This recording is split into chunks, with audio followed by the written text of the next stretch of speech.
नमस्कार. लीनाज फूड मराठीमध्ये मी लीना आपलं स्वागत करते. आज मी तुम्हाला कणकेचे पौष्टिक लाडू करून दाखवणार आहे. याला गुळपापडीचे लाडू असेही म्हणतात. कणकेचे पौष्टिक लाडू करण्यासाठी लागणारे साहित्य आहे 2 कप कणिक म्हणजे गव्हाचं पीठ घेतलेलं आहे,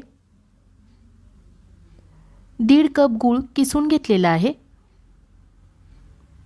1 कप साजूक तूप, अर्धा कप सुक्या खोबऱ्याचा कीस, अर्धा कप जाड पोहे, 5 वेलची सोलून कुटून घेतलेली आहे, 1 टेबलस्पून खसखस मंद आचेवर भाजून कुटून घेतलेली आहे. पहिल्यांदा आपण गॅसच्या मध्यम आचेवर कढई गरम करून त्यामध्ये सुक्या खोबऱ्याचा कीस घालूया. गॅसची आच मंद करून कीस हलका सोनेरी रंग येईपर्यंत भाजून घेऊया.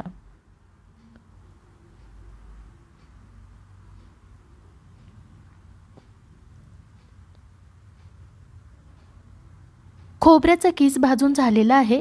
गॅसच्या मंद आचेवर खोबऱ्याचा कीस भाजण्यासाठी मला 5 मिनिटे लागलेली आहेत.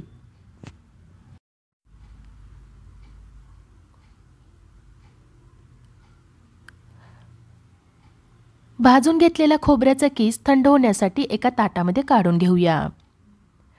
कढईमध्ये घेतलेले सर्व तूप घालूया. तूप वितळून घेऊया. तूप वितळल्यानंतर त्यामध्ये जाड पोहे घालूया. गॅसच्या मंद आचेवर पोहे छान तळून घेऊया. सुरुवातीला कच्च्या पोह्यांचा आकार जाड असला तरी तळल्यानंतर त्याचा आकार कमी होईल. जाड पोहे तळून घातल्यामुळे लाडू चिकट न होता खायला खुसखुशीत लागतो. पोह्यांचा आकार कमी झाला असून पोहे छान सोनेरी रंग येईपर्यंत तळून झालेले आहेत. एका ताटामध्ये काढून घेऊयात.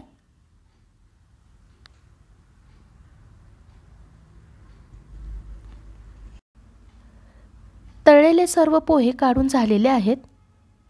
आता उरलेल्या तुपातच कणिक म्हणजे गव्हाचे पीठ घालूया.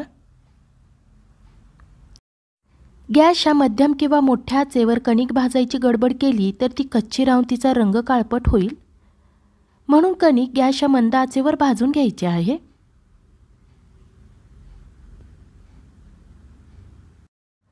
कणिक छान खरपूस अशी भाजून झालेली आहे.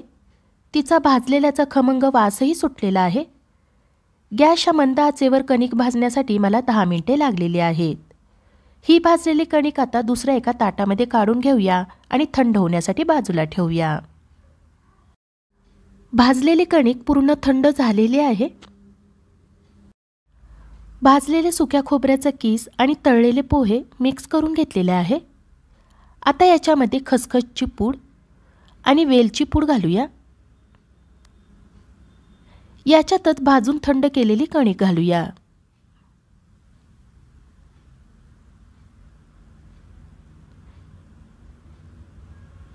किसून घेतलेला गूळ घालूया.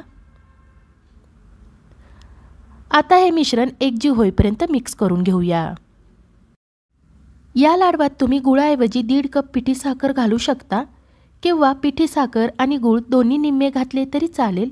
पण गुळामध्ये पोटॅशियम, मॅग्नेशियम, लोह यासारखी खनिजे खूप आहेत. यामुळे साखरेपेक्षा गूळ खाणे कधीही आरोग्याला चांगलेच आहे. मिश्रण आपले मिक्स करून झालेले आहे. आता याचे आपण लाडू वळूयात. तुम्ही तुमच्या आवडीनुसार लाडूचा आकार लहान, मध्यम, मोठा असा करायचा आहे. हे लाडू फार दाबायला लागत नाही. तूप आणि गूळ असल्यामुळे सहज वळले जातात. लाडू छान वळून झालेला आहे. हे लाडू फार सजवले नाही तरी चालतील, कारण मुळातच खसखस, खोबरे, पोहे, गूळ याच्यामुळे हे लाडू खमंग आणि पौष्टिक झालेले आहेत. डिंक महाग असल्यामुळे त्याचे लाडू आपण सारखे करत नाही, पण हे लाडू थोडे डिंकाच्या लाडवासारखेच लागतात. महिन्यातून एखाद्या वेळी असे लाडू करायला काय हरकत आहे, हो की नाही? सगळ्या मिश्रणाचे लाडू वळून झालेले आहेत. कणकेचे गुळपापडीचे लाडू लवकर होणारे आणि 7 ते 8 दिवस टिकणारे आहेत. हे लाडू कणिक, खसखस, खोबरे, गूळ ह्याचे असल्यामुळे पौष्टिक आणि पचायला हलकेही आहेत. त्यामुळे लहान मुलांच्या डब्यात किंवा प्रवासात नेण्यासाठी हे लाडू उत्तम आहेत. लाडू खूप छान झालेले आहेत. तुम्ही नक्की करून बघा. मला आशा आहे आजची ही रेसिपी तुम्हाला आवडली असेल. रेसिपी आवडली असेल तर लीनाज फूड मराठीला सबस्क्राईब करा. व्हिडिओच्या खाली लाईकचं बटन आहे ते दाबा आणि हो, बाजूची घंटी पण दाबा, म्हणजे मी नवीन रेसिपी अपलोड केली की तुम्हाला लगेच पाहता येईल. धन्यवाद.